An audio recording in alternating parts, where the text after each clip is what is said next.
thanks everyone for being here. Again, we apologize for having to do this via Zoom. Hopefully things will get better next month, but I said that last month, so who knows what'll really transpire. But we've got a lot on the agenda today. First thing I want to do is welcome the new committee members, Carol Phillips, Earl Watson, and Ross Gerner. Again, appreciate you guys volunteering to be on our committee, and we look forward to great things from you. And you're now part of the group, so you can vote along with the rest of us. And we do have a lot of things to vote on today. So with that being said, let's go ahead and get started. Any additions or deletions to the agenda? I put one out about this morning, late this morning, that had a few more things on it. Anybody else have anything to add to that? Matt, if you want me to, I'll touch base on the lake inspections and the team we've set up for that. Okay. Just yeah, when we get a chance, we'll just remind me if I don't remember to do that. Okay. Okay. So next item, approval of the previous month's meeting minutes. Approve. Okay, that's a motion to approve. Do I get a second? Second. Okay. Thank you for doing that. Okay, we'll go to board member management comments. Tom, I'll go to you first because you've got good audio right now. Do you have anything to add to the meeting at the beginning? Yeah, turn your mic on.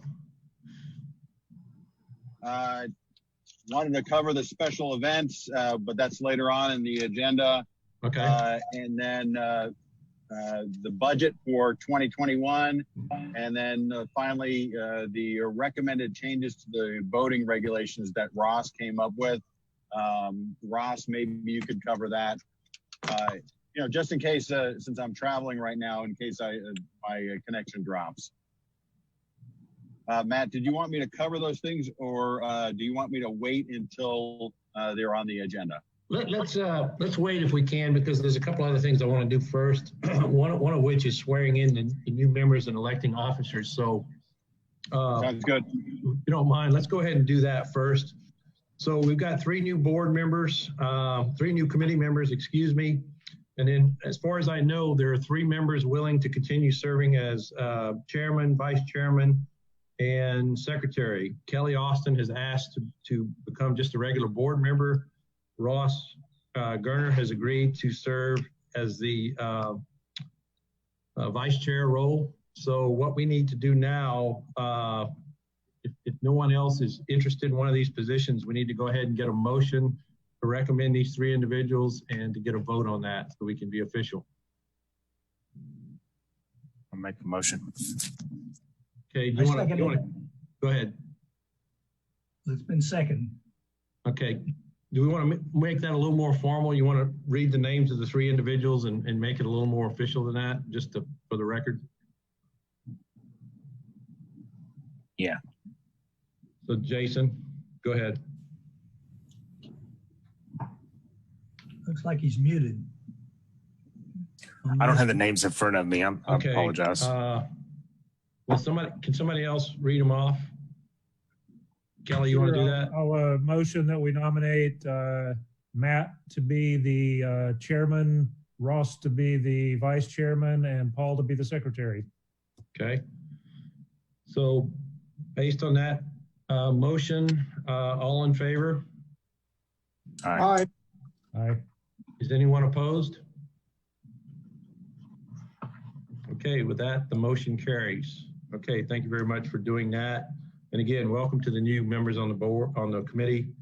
And again, we've got a lot to talk about today.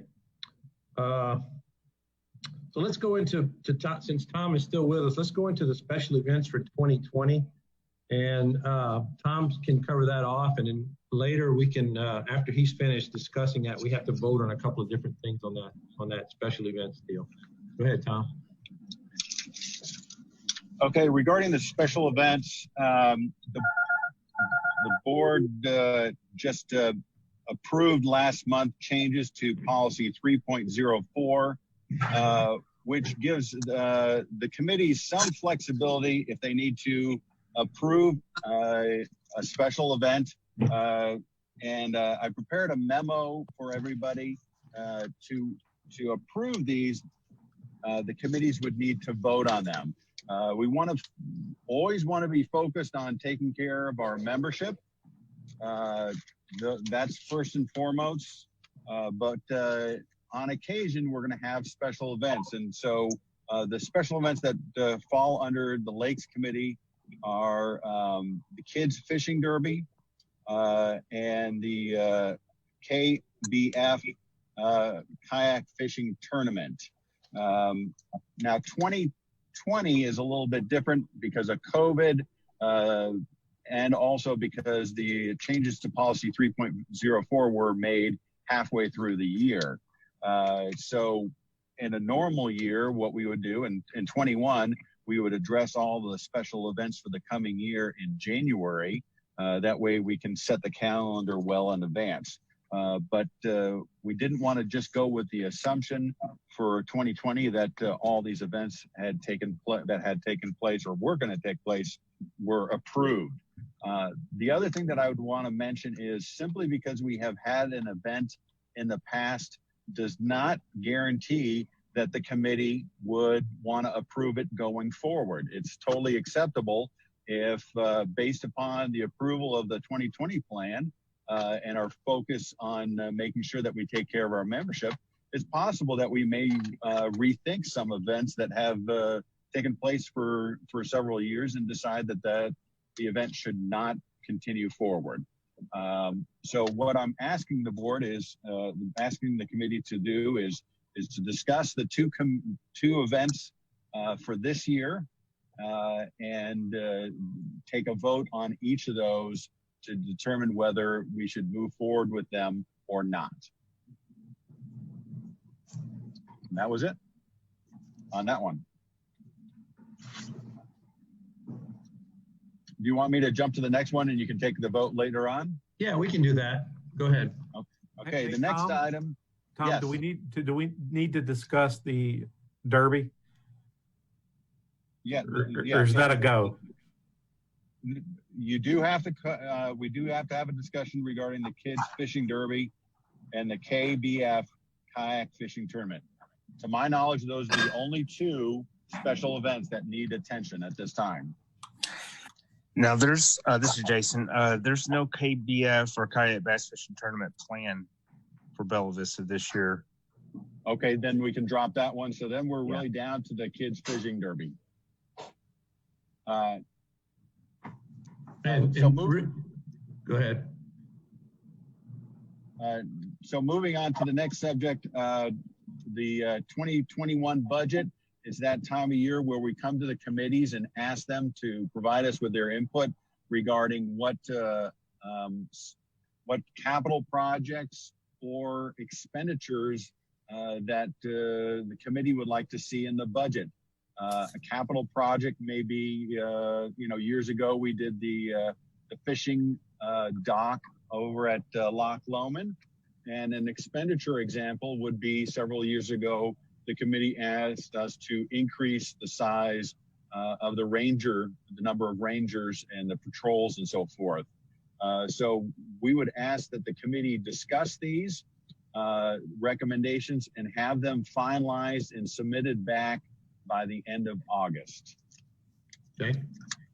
And then the last item is at the last Lakes Committee meeting, Ross Gerner made 4 recommendations to changes to the boating regulations. The first one is swimming in the vicinity of skiing.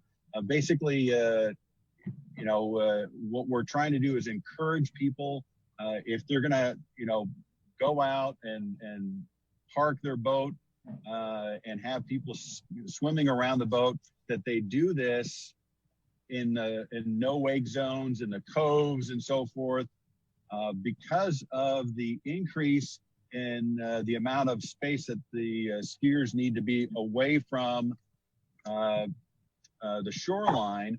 We're pushing the boats closer to the middle of the lake, and then you have a boat parked and kids swimming around the boat, and that's just potentially creating a hazardous situation. So that would be the first one. The next one is a safe traffic pattern, encouraging people right now we encourage people to, stick to the right-hand side of the road, if you want to call it that. If they're dragging a tuber or a skier, but someone that's on a pontoon or a fishing boat, they are not necessarily following those same rules. And this would encourage people to follow the rules of the road so that you don't have boats coming in at odd angles or basically opposing traffic. And then the next one is encouraging everybody, if you're towing a skier or a tuber, that everybody turns left if the skier falls. Right now, if you're on the lake, some will turn left and some will turn right, and you can't predict it. We have everybody doing the same thing, turning left. And then the last recommendation Ross made was not allowing people to trail too closely to a boat that is dragging a skier. A normal ski route is 75 foot, and you have some people that are pretty close. And if that skier were to fall, if the boat's trailing too closely, it may create a hazardous situation. Ross did some research, and the recommendation from a governing body, I can't remember which one, is that they trail no closer than 150 feet. So I'd like the committee to discuss these 4 recommendations. What my thought process is that we would update the boating regulations. We could update them immediately, but just recognize that the majority of the boats this year have already been registered. So really the implementation would be in 21. And that was it. I have one comment on, and the only one I like all the ideas. I think they're all great ideas. The one I thought about yesterday was safe traffic pattern. You're asking boats to follow in a counterclockwise direction, and I think that's very wise advice. But I'm questioning whether we could put when skiers are present. Because if you're thinking about, if you're on Loch Lomond and you're on the east side of the lake, on the large portion of the lake, right out, let's say you're right out from the dam, that's a big portion. That's the biggest most wide open area we have in Bella Vista, my knowledge. And if you're fishing on, let's say, the east side and you want to go north or south, then theoretically, you're asking somebody to go across the lake, run down the other side of the lake, and then come back to this side. And I think that's asking a lot. And the wording is such that we're just encouraging that behavior. We don't really say you absolutely have to do it that way. But I would say that, when skiers are present, that would probably be more important at that time. But if you're just out there fishing and there's no one skiing, I just question the practicality of that if no one is using the lake for skiing. If they're using the skiing, if they're skiing, obviously it's a good rule. Yeah, so Matt, I struggle with that one a bit myself, going back and forth on it, because I absolutely agree with what you're saying. And that's why one of the things I was throwing out there is, do you allow them to go in the opposite direction, go within 100 feet or 200 feet of that shoreline and go in the non-wake at a non-wake? And that's going to be a frustration to people as well. You look at it from a timing perspective in the day, that's going to be a challenge. I do think, it has validity to what you're saying. If there's 2 skiers out there, not as big a deal. But if I do the exception and there's a skier out there, period, it becomes kind of like, okay, is it 1 skier, 2 skier, 3, 4? What is the number that really spells congestion? It kind of comes down to proximity of boats on the lake, and it's a judgment call. So I don't have a problem with doing it. I think the group would just need to figure out, is it safe? Does it feel like it's safe? And is there no boat within 100 feet of me, 200 feet of me when I do this maneuver, like the parameter you put in there? But I absolutely hear your challenge. No. So I would say that we probably don't, do we want to vote on these today, or do we want to take a little bit of time to think about these and vote on them? Because like Tom said, most of the boats have been registered this year. Again, I agree with, I don't really have a problem with any one of these other than the comment I just made. We can either vote on it today, or we can. Well, I need some more comments. We need some more comments, man. Okay, go ahead. Yeah, The comments I have, are these rules, if we voted on these and approved them, are these going to be rules that the lake rangers have to enforce and have to monitor?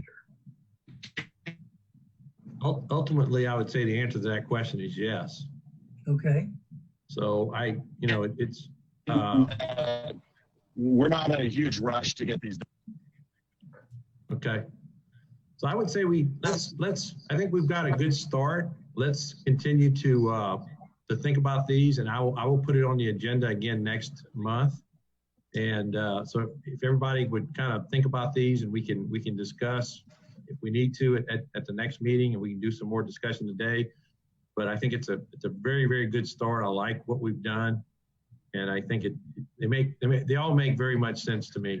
So, if I may comment on these, sure. I think when we're talking about these, it would be important. Tom just brought up that we're talking about budget stuff. I think when we're talking about these, we need to talk about how we're going to educate the public. And I think to do things like this for as many people, even if we tell people when they register their boats, we've got renters out there. We've got people who are renting properties that come with boats, people who are here for the weekend. There needs to be signs up educating people, and there needs to be signs up that the lake rangers can point to and say, this is a no-tow zone. Traffic on here is counterclockwise. Signs and buoys, I think, need to be talked about when we talk about these new rules. There needs to be a budget for telling people these new rules. I would agree. I think a lot of folks are out there. We've got a lot of lake usage this year because of COVID, but I think there's a lot of people out there who just don't really know what the rules are. They haven't bothered to learn, or they're not unaware of just a lot of the rules and regulations. And I would agree with that. I think we need to spend a little more time on that.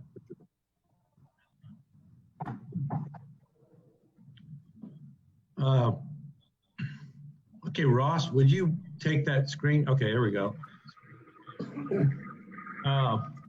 So if that's okay with everyone, we're gonna push that out to next month, and we'll talk some more on that next month. Does anybody else have any comments or questions on that topic for today? Matt, one question. Uh-huh. Will those be in the minutes so we've got a hard copy of them? I hadn't seen those before. You know what I can do? I have the email that Tom sent me from Ross, and I can send that out to everyone. So Yeah, they'll be in the minutes of the meeting. Yep. And I'll send it out also, Errol. That's a good point. I don't think I ever sent that out to you guys. Okay, we're kind of jumping around here. So let's jump to Rick Eccles. You're muted, but go ahead and give your update, and then I'd like your input on a couple of different things today. After you finish your regular comments, let's talk about the kids fishing derby. And I want your opinion on the rules and regs we just discussed. So you and your team are the ones who obviously have to enforce all these. So we need to know what you're thinking about these also. So. Okay. All right. So our Lakes and Parks budget, Department 48, we're preparing for the drawdown on Lake Rayburn. In talking with Charlie Holt, who is our water department person who has the expertise on installing the large siphon tubes it would take to bring the lake down. I'm going to meet with him real soon and come up with a game plan on how to do that. It'll be simple. It will be similar to what we did on Lake Avalon a couple years ago. Our lakes continue to see extremely heavy usage. I just throw some numbers at you that I got from Carmen this morning. Registered boats this year, we're at 5,455. At this time last year, we were at 4,700, and in 2018, 4,588. We are now 169 boats ahead of all of last year. and photo IDs, which allow people to be out there. 2020, we are 9,683. In 2019, 7,113. And in 18, 7,152. We are ahead of all of last year by 81. So our lakes are seeing an incredible amount of usage. And for the most part, most everyone seems to be playing nice. So that's good to hear.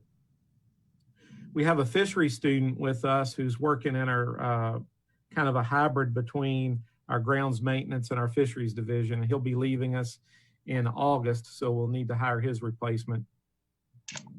Our lake rangers had 6,888 contacts over the previous month. We've removed 409 people in 2019. So far, just this year, we have, through about June 15th, we have removed 2,408 people who were not members and shouldn't be here. So we are implementing the 2020 plan as far as that goes. So for some reason, we've been having a lot of people making a parking lot out of the grassy area at Lake Ann. And I personally have asked people to move a few times. Our lake rangers have done the same, and it's also been noticed by other people.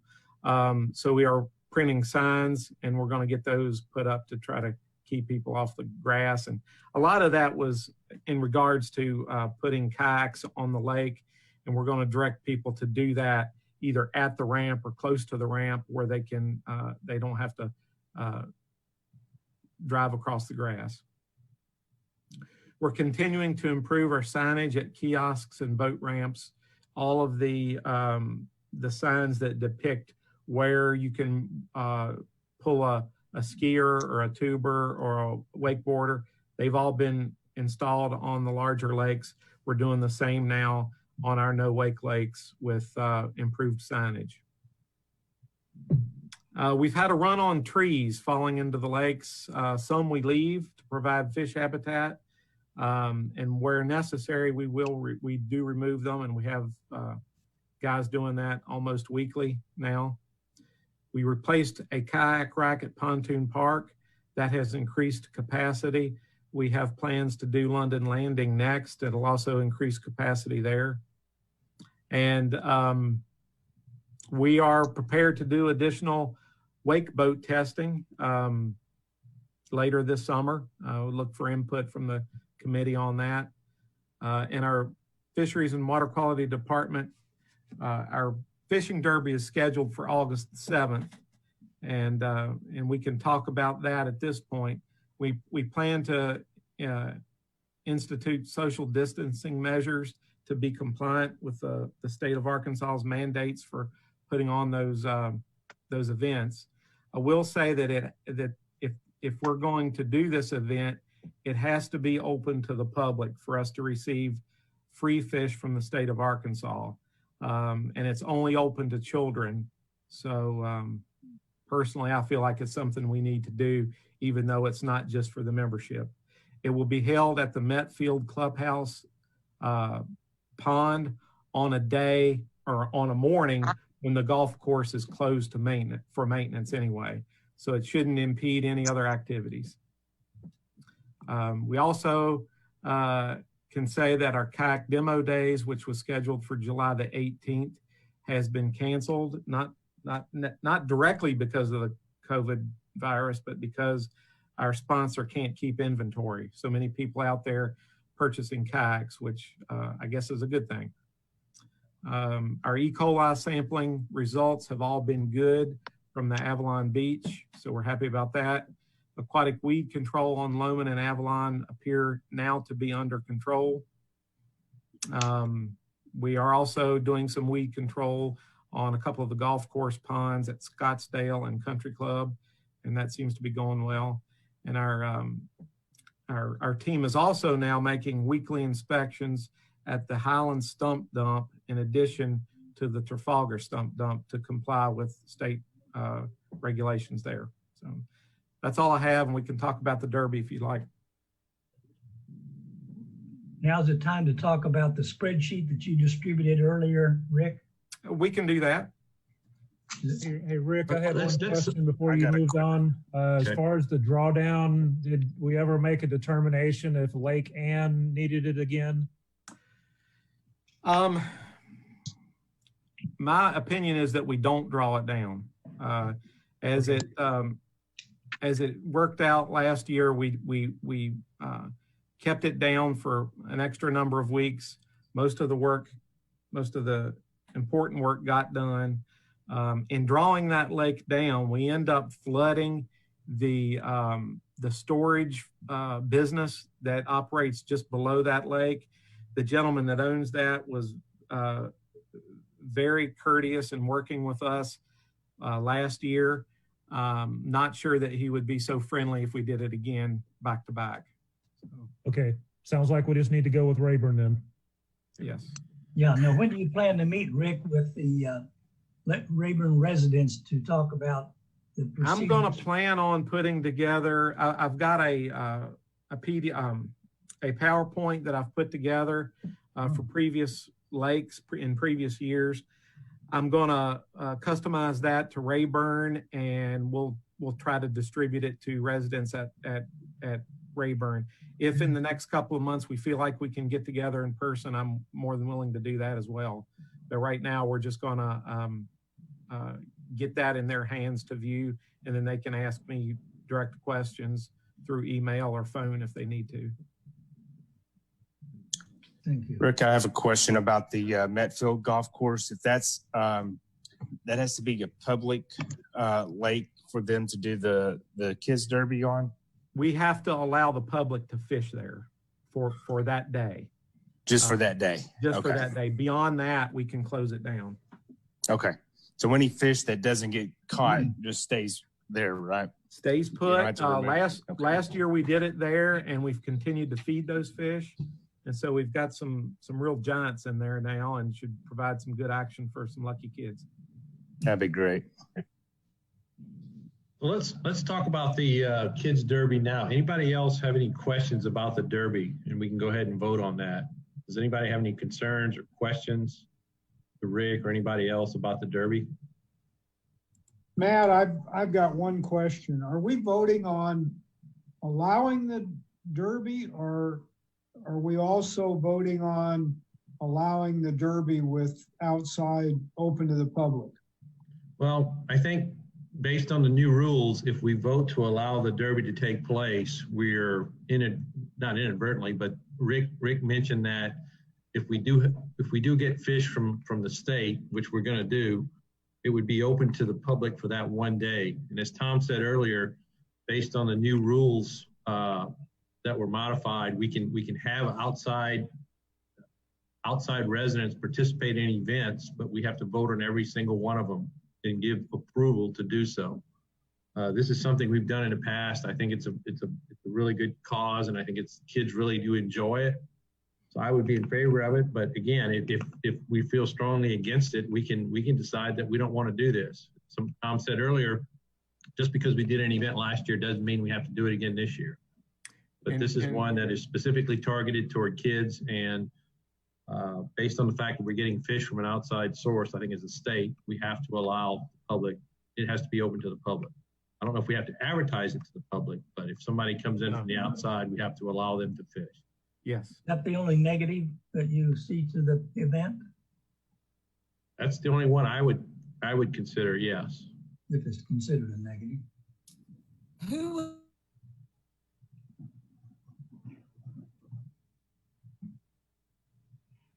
Carol, I think you cut out. I heard part of your question, but we're not hearing you now.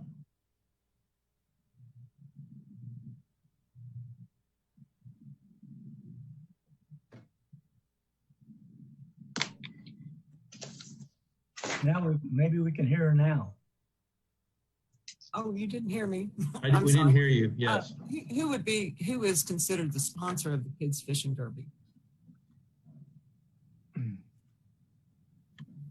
Rick, do you know the answer to that question? Yeah. So we're the on the ground sponsor, but they provide the fish. So it's kind of a dual sponsorship.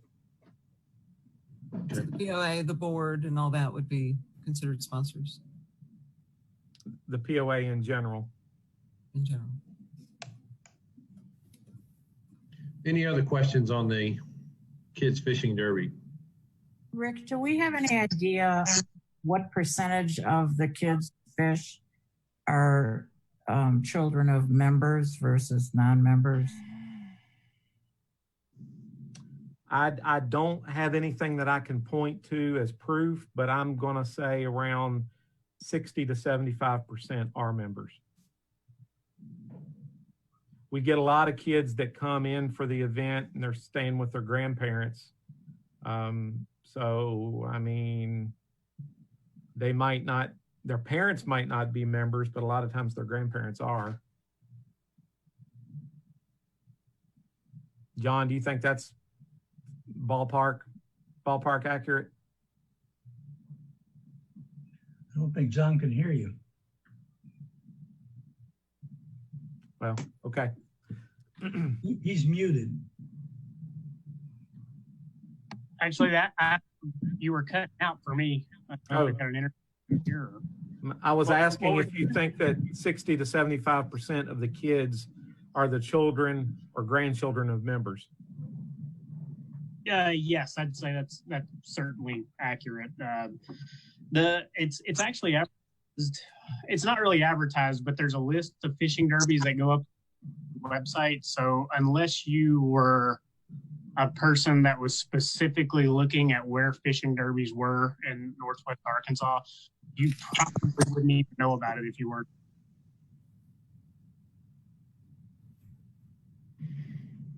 Okay. So as far as advertisement, it sounds like it's not advertised from a state perspective, but I assume the POA would advertise it for goodwill.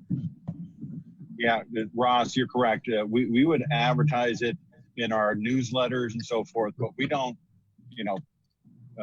place ads in the newspaper for the community or anything like that. And remember, when we're talking about I wanted to differentiate between you have members and guests of the members and then non-members. And so what we're talking about is the non-members.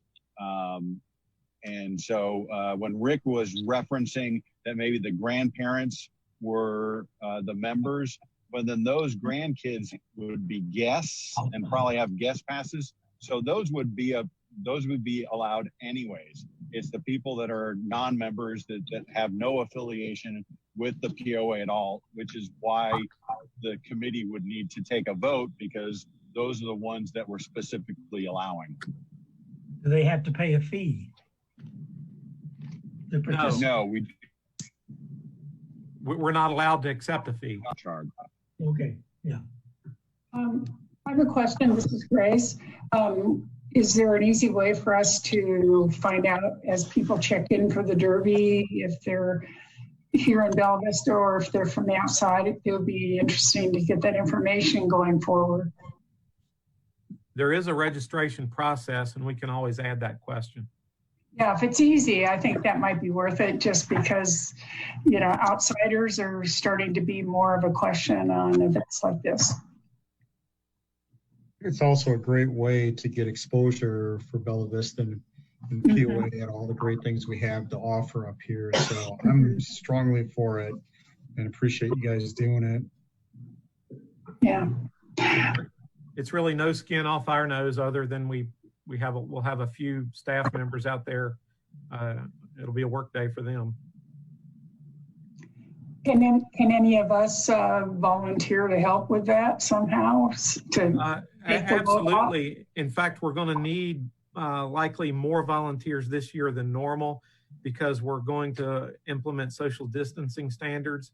We're going to have stations set up, and then we're going to block off areas where members of family groups, of course, can be together, but like my family group can't be with your family group. So there's going to be some separation there. And we have to also, once we reach a capacity, we can't let anyone else in until someone leaves. Oh, yeah. More than glad to volunteer, Rick. Just let us know how. Okay. Yeah, send out a note or something. Yeah.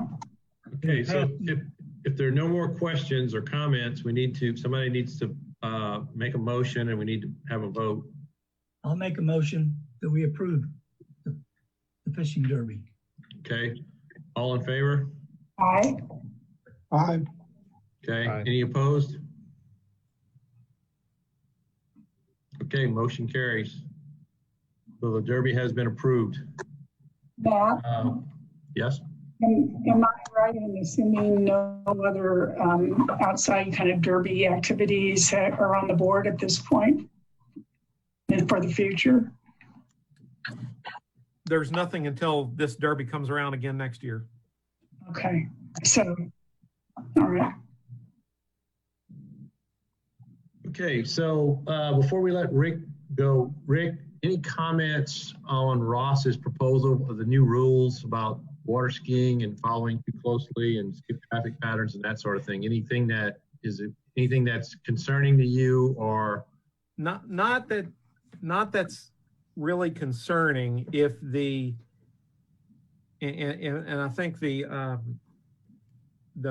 meaning behind the rule about going counterclockwise is a safety issue. And so like the example that you brought up about needing to go 100 yards one direction, and this rule will force you to go completely around, make a lap around the lake to get to the same location. If we can have some latitude in how that's enforced, like I don't think I would be interested in enforcing that on a cold day in January, but it might be more important to enforce that on July the 4th. So I think that's the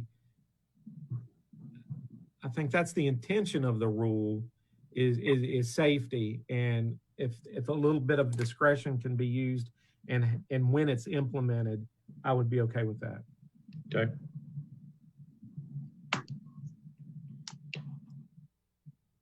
Any other comments or questions to Rick regarding the new rules? Again, we're not going to vote on them this month, but just, is there anybody have any questions about anything else? Rick, no other concerns on your part? No. Okay. Well, I'd like to discuss that spreadsheet that was sent out earlier today, Matt, sometime. Okay, yeah, that's a good time to do that. Go ahead. Did everybody receive that? Yes. Okay, I'm gonna bring it up, but you guys might disappear. Okay. I think I can bring it up on the other screen. Okay, so Grace, a week or so ago, asked for some sort of data on how the no wake policy is working for us. And so there was a little bit of concern about the possibility of providing information that is private. So we had our employees put this together, and what we found in 2019, we had 34 reported. Well, these are 34 violations that lake rangers responded to and were able to talk to the offender. We did not include reports of violations because we felt like that we could be getting the same call for the same or multiple calls for the same infraction. And so these were where a ranger actually spoke to someone about what they were doing wrong. And so 34 last year. So far this year, we're at 20. It looks like maybe the month of May we were trending down this year, but overall it's pretty much the same as last year. But I'm not really disappointed by that because our lake usage is way up this year. So with all things being equal, you would expect there to be more violations, and they're not. So I feel like that we are having some positive benefit. I will say that the sample size is very low, and so if you wanted to apply error bars, they would be pretty wide. And these are specifically related to wake violations and not Wake other violations, not necessarily wake boats, but wake violations. Well, I think it's a great idea here that you're willing to report this. To me, though, it would be most helpful if we could add other types of violations in the report. Okay. I'd like to have some discussion from other colleagues here about other types of violations, like the people who may be drinking too much, or people who are going.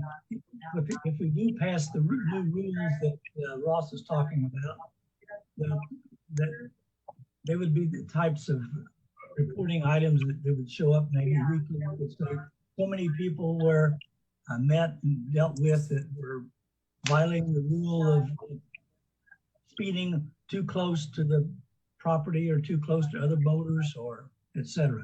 In other words, they had qualities to the volume.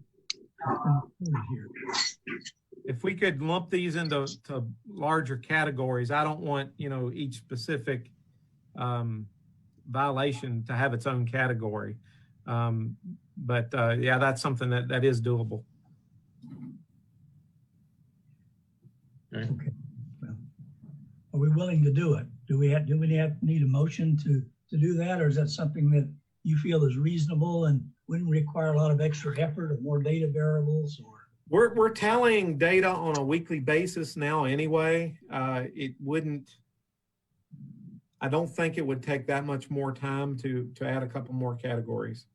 I guess my question would be, are some of these other issues, are they issues, or we don't want to make work if it's not something that's needing attention?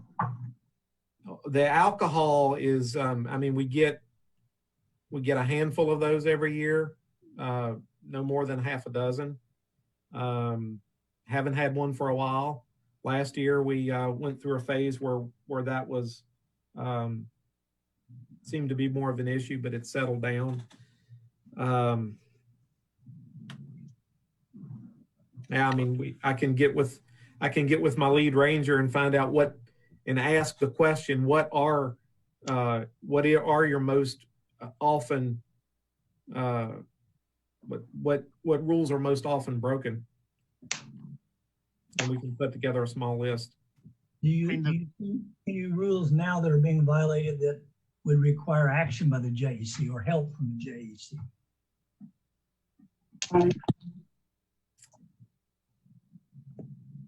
It sounds as though we've gotten a pretty good, based on what Rick has said, we've got more lake usage, fewer violations, so the trend is going in the right direction. So obviously something is working, not to say that could not be improved. And I think as we improve the signage and more people look at those maps and see where, because I think a lot of the violations, particularly on Loch Lomond, are people trying to ski in areas that are no ski. It may not be a no wake zone, but there's a no ski area. And I think if we just make people aware of those areas, I think we're going to eliminate a lot of the problems. A lot of this is just education. And so as we move forward, I think with the signage and what have you, I think it'll hopefully continue to get better. And just kind of as a side note, because I know this is not on you guys' spreadsheet because these numbers just got tallied. But as far as hours that a ranger actually spent on the water year over year, so June from 2015 and June 2020 on that spreadsheet, they look relatively the same. But rangers spent double the amount of time on the water from year over year, almost 100 more hours this year than they did in the previous year. So same amount of violations, but a lot more time spent out there looking, because we do have an incredible amount of traffic out there, even without having violations. Yeah, I've actually seen him on Lake Brittany a couple of times in the last 2 weeks, and that's a good thing. Yes, they were on Rayburn twice in the last week or so. Hey, John, thanks for calling that out. What does a typical week look like for a lake, or is there a way to get visibility to how much representation do we have? You know, I like Paul's call out on getting information, but I don't want to handicap, you know, you guys on pulling the information. And I also think back to what you said earlier, Rick, about you moved, I think, 2,400 people. That still is sticking in my mind as to, wow. And when I look at the other violations here of 6 and what we see in the sheet, I guess I'm starting to think, do we need to focus more on that piece, and how do we help that piece? Sorry, I kind of wrapped two things together. Well, our people that are here that aren't supposed to be are, I mean, that's way up for a couple of reasons. You know, the outlying area, Bentonville, Rogers, McDonald County, you know, everybody's looking for something to do. And, you know, they either don't know and come here, or they test the waters by coming here and see if they can get by with that. But it's not that I don't want them here. I would actually like to encourage them about the opportunity about Bella Vista, but just educate them on how best to do it. Mm-hmm. So I'm looking at that 2,400 people, and I'm thinking about the opportunity we have with them. Yeah. And in previous years, we would, before the 2020 plan, we would give them the option. You could buy a day pass and you're welcome. Or if you can't do that, then you have to leave. But yeah, every time we meet someone and have to tell them to leave, there is potential to turn a negative confrontation into something positive. Educate them on how to become a member. Of course, a lot of these are teenage kids that aren't in a position to do that, but maybe their parents are.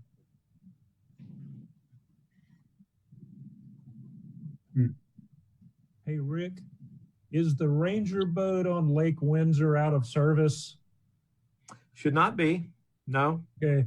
I noticed over the weekend, a couple of the Rangers pulled in and launched a boat that was on a trailer when the one was still there. So what we did is we took that Ranger boat, the one that's usually there, we brought it to Loch Lomond to beef up enforcement related to the fireworks. And then our other boat that we normally trailer around to the small lakes, we took it to Windsor to replace the one that we removed. So. Okay, was just curious when I saw that. Yeah. Okay, Paul, you have any? Does that give you a pretty good answer, Paul? Anything else? Yeah, if we can add quality to the data reporting. In other words, not every data item, but the most significant ones. The people removed from the lake, intoxication, generating big waves, just flagrant violations that really need attention and that are significant and important. Okay, with that, I'd like to move on to the 2021 budget recommendations. I sent out a file this morning that had the recommendations that we made to management and Rick and his team last year. These are due in August of this year. I changed the name of the file. It says 2021. All of those things on there, I didn't add anything or take anything off. It's all basically what we recommended last year. So please look at that. And Rick, I'm going to go back to you. Is there anything that you're aware of that was not on the list last year that needs to be on the list this year? Is there a capital project or a concern that you have? Like, do you need a new boat? Do you need a new truck? I know we talked about those things last year. What's your top priorities in 2021 as we begin to think about what recommendations we're going to make? Among the top priorities are going to be paving some dam roads, primarily Lake Brittany. Then if that's a go, then we would probably look at Windsor. So I know that's been on the list for a couple of years now, but that's still important. How about like equipment, boats, trucks? We talked about, I think last year you said you could have used another boat, another truck. Are we okay there? We ended up this spring, we got a new Lake Ranger truck. It was actually a new used truck. That's been really good. We do have other trucks that are aging out that could be replaced. Boats were in pretty good shape for the most part. How about budgets for fish stocking, lake mineral enhancement, any of that kind of thing? We're okay there?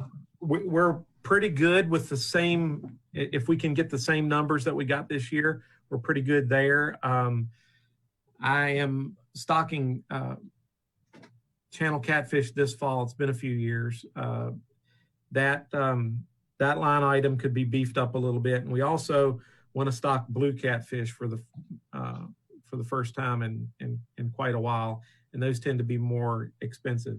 But we want to stock fish of a size that will survive, not just the small ones. Okay. Anybody else have any comments on that? I know we just got it today, but anything else anybody want to throw something out there that we need to think about as we mull this over in the next month or two? So is the present list indicate the priority Rick likes the best, or? It's pretty close, Paul. I think we probably have to do a few minor modifications to it.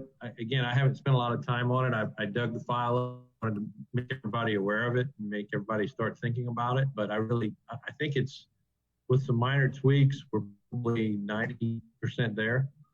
And that's why I was asking Rick if there's anything that, we haven't asked for in the past that we need to include on there. One thing we probably need to do is maintain the hours for the rangers to keep enforcement up so that we can keep our violations down. And again, as people become more knowledgeable about the rules, I think that'll help also. We're about where we need to be as far as labor goes there. Okay. Yeah.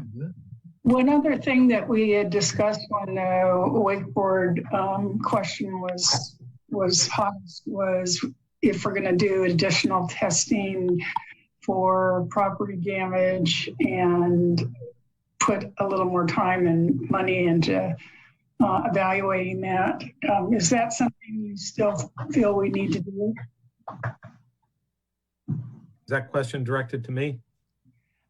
Yeah, just because it's been such an issue with some of the property owners, and we had talked about doing additional evaluation on that. Knock on wood, I have not had the complaints that I've had in years past. That's good. Errol might have some other things to say about that, but we're willing to do more testing. We priced some cameras the other day, 2 additional cameras, so that John's not using his personal camera would be about $1,000. Wow. You need volunteers to help with that, like we did last year? Yeah, that would always be good.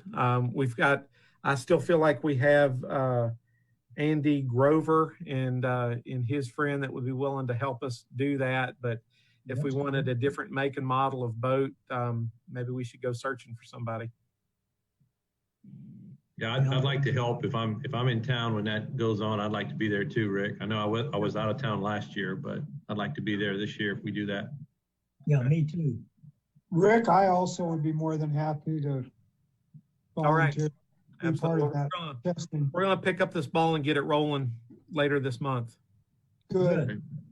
Yeah, the only reason I bring it up is I think after COVID is over, are the numbers going to go back down as far as the number of people on the lakes, or is it going to continue to go up and get busier? With people purchasing kayaks, I'm sure they're going to continue to make use of it. Hopefully, the sport has picked up some participation, and because the other side of this is that the registration fees have been lowered. So I think these elevated rates are going to carry at least somewhat. I don't think we're going to go back down to where we were. And I know that on Lake Windsor, we've gone from 3 wake boats to 5 wake boats that I'm aware of. Okay. And I know, go ahead. I know we had talked about doing a little training video for people that when they register their wake boats, and I don't know if we still think that's necessary or not, or if a brochure is going to be adequate to manage that education. I feel like I'm either naive or ignorant at this point, but you know, we looked at the numbers for wake violations and they're very low, but yet I continue to hear the complaints about property and shoreline and stuff. Right. And, you know, we live on lakes.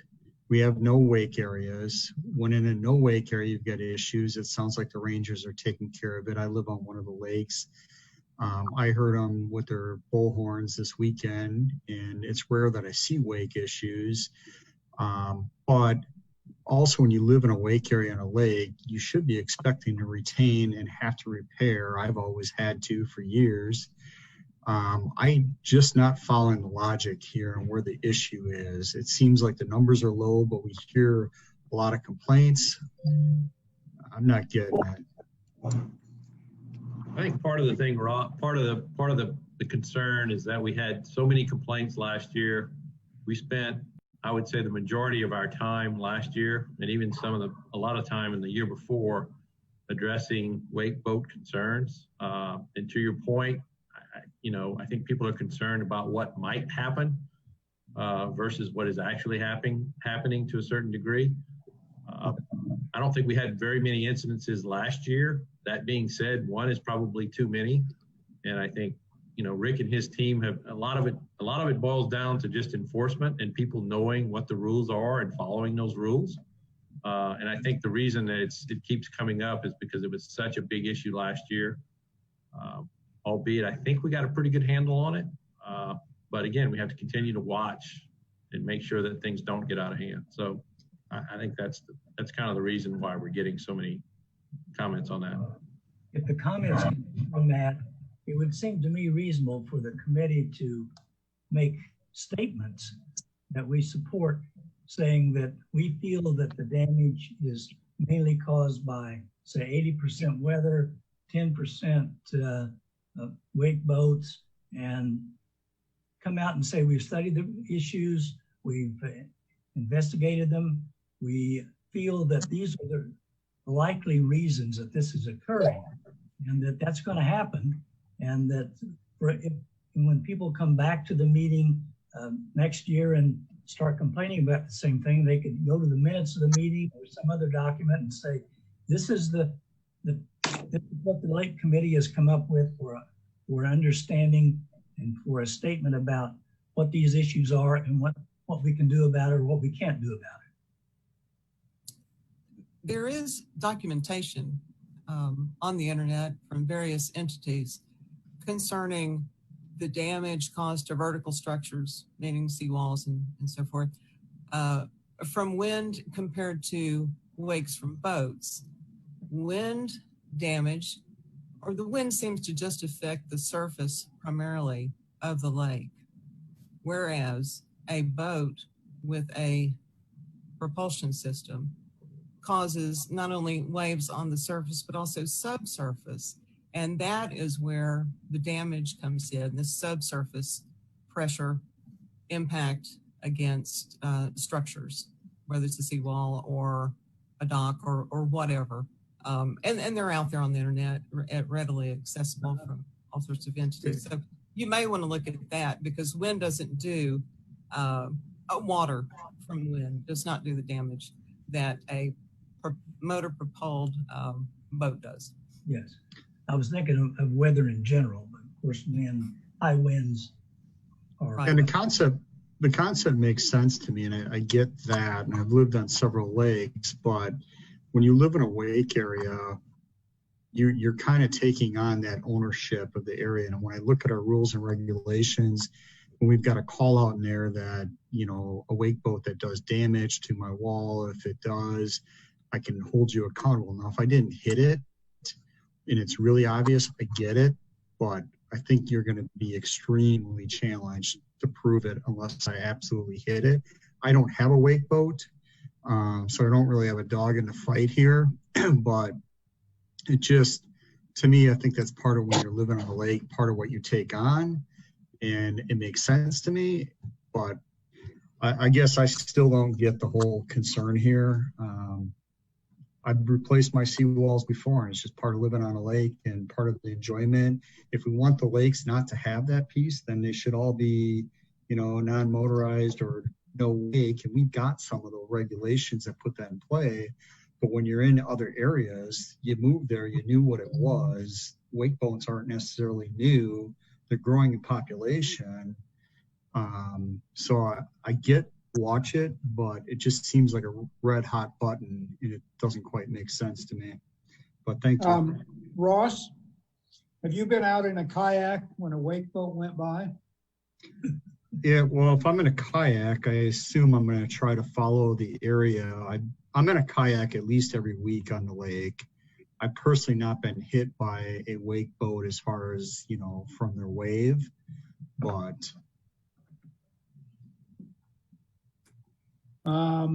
it becomes a safety issue. If you're in a skiing area, a wake area, and you're out around your dock swimming, you're around your dock near the shoreline in a kayak, and a wake boat goes by, it's an issue.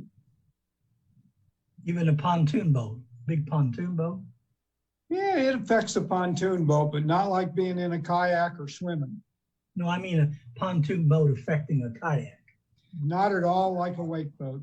Really? Completely different. Completely different than a ski boat. And I get what you're saying, and I guess I would, if I look back the last house I lived on, I'd have cigarette boats going 3 wide at 70, 80 miles an hour past my backyard. And you can imagine when that would hit my seawall, how high those waves would go. And yet I got kids out swimming, but I had to take the onus of practicality there because I chose to live in a non-wake zone area for the environment, if you will, that I wanted. So I get what you're saying, and probably something to watch. It just seems like it's a bigger deal than what it should be from my perspective, but okay. So I don't want to relive the wake boat saga of last year, but we'll continue to monitor. Rick is going to provide us with details about violations. My understanding is we're going to do some additional testing. So this is probably a problem that's not going to go away, but we will continue to monitor and watch and hopefully get good results. With that being said, Kelly, do you want to update us on the subcommittee discussions concerning the size and horsepower and dimensions? Certainly. So I think I sent everybody the email, and there's about 3 or 4 pages of notes there of some different things we've looked at. And I think at this point, we're not ready to make a recommendation, but what we're leaning towards is limiting boats that are 26 feet or bigger. And so I guess we just kind of wanted to get an opinion among the committee, what they thought of that. We still need to get the data from member services as to how many boats that would affect. We know there's at least a couple out there, and I believe the estimate from member services was it would probably take a person 3 or 4 days of digging through data to come up with that information. So we can request that, but we just kind of wanted to, I guess at this point, see if there were any opinions on this limit of 26 feet or less. And to justify that number, the Coast Guard normally has some different classifications, and they do have one that 26 feet and less is considered a recreational boat. And that's kind of where we came up with that number. So I guess we'll just kind of throw that out at this point. Does anybody have any positive or negative thoughts on a regulation of that type? I'll say one thing. I think generally I'm in agreement with where you're going with that. And again, I don't have I don't plan to buy or don't currently own a boat that would be 26 feet or bigger. So I don't really have a stake in this really personally. My only comment would be that I think there are, based on looking at your notes, there are a couple of boats out there now that are longer than 26. And I don't know if we can grandfather those in or not, but I'll go back to the kind of the basics. If a 28-foot boat is operated in a safe manner and he's fully on plane, I'm not sure you're going to eliminate every issue just by limiting the size of the boat. Is it a good idea? Probably. I think to a large degree, this thing is going to self-regulate. If I've got a 32-foot Sea Ray, my destination is probably not going to be a Bella Vista Lake if I want to take my boat out. It's probably going to be Grand Lake or Beaver Lake or Table Rock or somewhere else. So I think we get some self-regulating behavior because it's just not practical. You can't fully utilize the capabilities of a 32-foot boat on any of the Bella Vista lakes. That being said, I personally don't have a problem with the 26-foot rule. I don't know if we can grandfather it or not, and that would be my question. That would be something we need to figure out with legal before making that recommendation. And that's my comment. I agree with you. I think most common sense people would not bring those size boats here, but these boats like Ross was talking about, the cigarette boats that go 80 miles an hour, you know, if we don't have something in place, eventually somebody's going to try to put one of those on Loch Lomond or something, or trailer it in just to see what it'll do. Yeah, and that would not be a good idea. I agree with that. So, and I'll add one more comment. We did run this idea by Doug McCash, our legal guy, and we discussed a couple of options. If this was implemented, one would be to grandfather in any boats that are already registered. They could remain through their useful life. The other idea would be to say, you know, on a certain date, the bigger boats would no longer be allowed. Doug's opinion was that either one of those regulations, if a member chose to challenge it, probably would be overturned in court, but someone would have to hire a lawyer and file a suit to do that.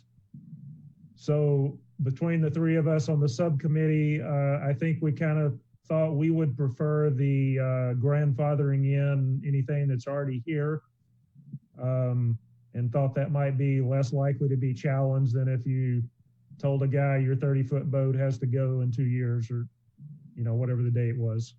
I agree. I think the grandfathering would be the best option. If you tell people a future date, you may have people that would rush out. Not that they would, but you might have a couple that would maybe try to get a bigger boat knowing they couldn't buy one later. So yeah, I would agree with that. But I think our consensus is for the safety, and, you know, just because whatever the limit is, somebody's going to want to push it. We need to have something in place, whether it's 26 or 40 feet or whatever the magic number is going to be. No, I think you're on the right track. I don't disagree. I just wanted to weigh in on a couple of comments. So anybody else have anything to say? Yeah. Errol's on the committee. I don't know if you had any other thoughts on that we want to share, or if I covered it.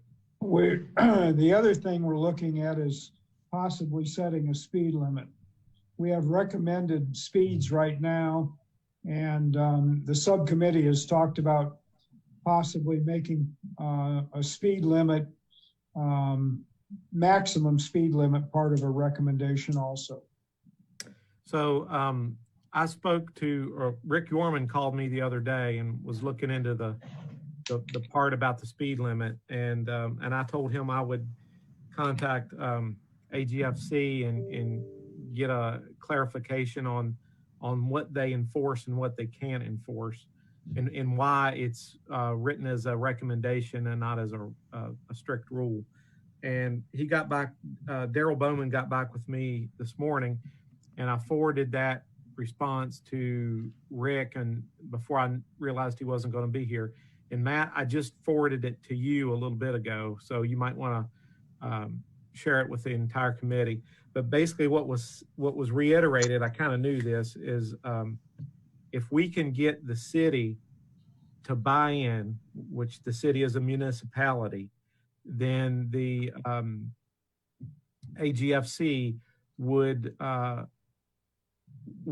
use whatever we decide as a rule that could be enforced by the AGFC game warden. So it would elevate it from a recommendation to an actual regulation.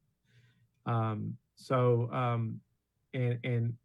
before Daryl left, he was in communication with the city, and basically what had to happen if they were in favor of doing this is they would need to pass an ordinance that said whatever rules or whatever rules the POA would like to bring forward in regards to the lake, that the city would sign off on them. So they were given kind of a carte blanche,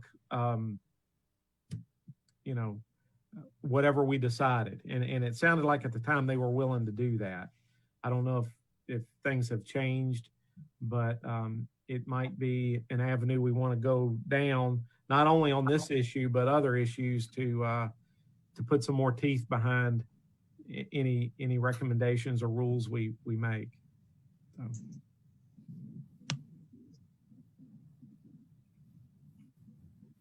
Well, to me, the 20-foot boat length boat limit is reasonable for the size lakes we have and the population of the boats we have.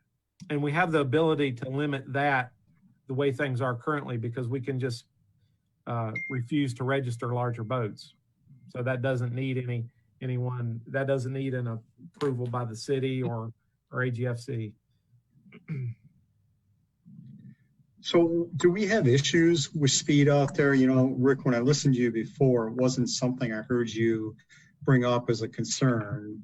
So I guess I wonder, are we really chasing the right thing? Are we making a mountain out of a molehill? Should we just go after the footage parameter of the 26 feet and let that kind of common sense wise govern the rest? Like, well, I mean, smaller boats can go fast. Yeah, right. That's not. You're 60. That's and it wouldn't be, and it would be totally separate from a wake issue, because actually, on a bass boat and most boats, the faster you go, the less wake you make. But it is an issue as our lakes get more crowded, and we might have swimmers that don't use a swim flag. We might have boaters pulling skiers that someone falls off, and we're talking about a really small area out there and not a lot of buffer between boats. So yeah, I guess I didn't I don't think I asked the question properly. What I was trying to drive after is, before, if you take the weight piece out, is you talked about alcohol and some of the other issues. I never heard speeding come up as a concern. Maybe it's something we don't track currently. I'm not sure. I agree small boats can go fast. I'm just asking, do we have a concern out there? And once we go do this, how difficult is it going to be to do it and then do something with the results? So we've set a rule in place. Now what? How do we manage it? And will we get any bang from our buck? Yeah, we currently don't have any way to measure how fast another boat's going. Well, and I can add this portion. According to our contact at AGFC, the enforcement officers for AGFC don't regulate speed on any water body in Arkansas. Wow. So there is no speed limit. Now they do enforce wake violation, hazardous wake, no wake, that sort of thing, but they do not regulate speed on any water body in Arkansas. And I think this issue falls back into that. If you're out on the lake at 7 a.m. and there's nobody on the lake and you're doing 50 miles an hour, that's probably not a big deal. If you're out on the lake and there are 3 ski boats and there are people swimming everywhere, 50 miles an hour may be too fast. So it kind of boils down to common sense, in my opinion. And I think recommended speeds are helpful to a lot of people. I don't think it's been a big issue in the past or at present.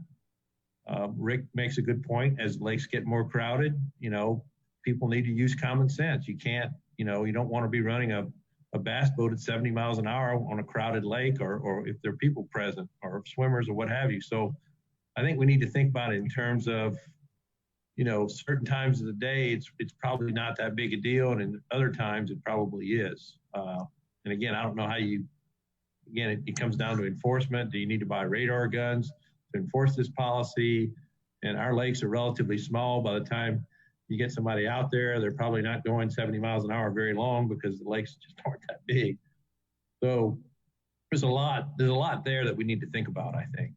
So yeah, and I agree with what you're saying, but all I'm trying to say is on the back end, what are we going to do with it? How are we going to manage it? And if it's not a problem, and if we're not doing it on any of the other lakes in Arkansas, is this really the right thing to put our energy behind?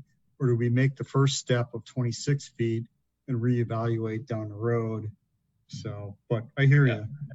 No, I agree. I mean, it's you put all the rules in place, you can have all the laws in place. If they're not enforceable, it's not practical to enforce and not practical to get people to comply with, or it's not a big deal to begin with. We're probably not accomplishing a whole lot. And I agree. I tend to think this would have minimum impact on activity based upon what I know today. But well, a question for Rick and John. This past weekend, with a heavy lake usage, the great majority of people did follow the rules and behave properly. And if somebody did go through a skiing area at 60 miles an hour, clearly not the thing to do, can the lake ranger do anything about it?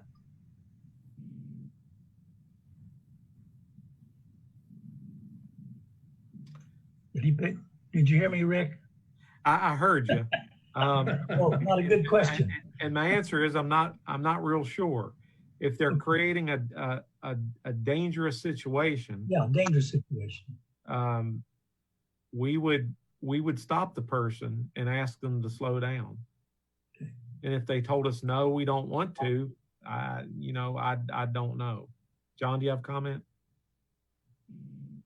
I was just going to say, if we can catch them. Yeah. Yeah, it goes back to the same situation on a highway. You might have a 70 mile an hour speed limit, but if the road is icy, if you're driving 70 miles an hour, you're putting other people's lives in danger in addition to your own. So you probably need to slow down.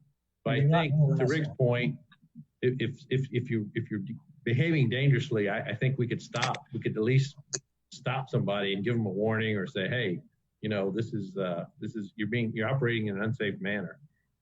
So. Okay, well, thanks to the committee for doing all the effort, Kelly. You guys seem like you've done a lot of work, and it's appreciated. Hopefully by next month we'll be ready to make a recommendation. Okay. All right. With that being said, I think we're going to go to open forum, and I have a couple of questions that I need to ask. Been brought to my attention. If I can find my piece of paper here. And we may not have an answer to all these questions today, but we will get back to we'll get back to this person. And these questions come from Jill Santorelli.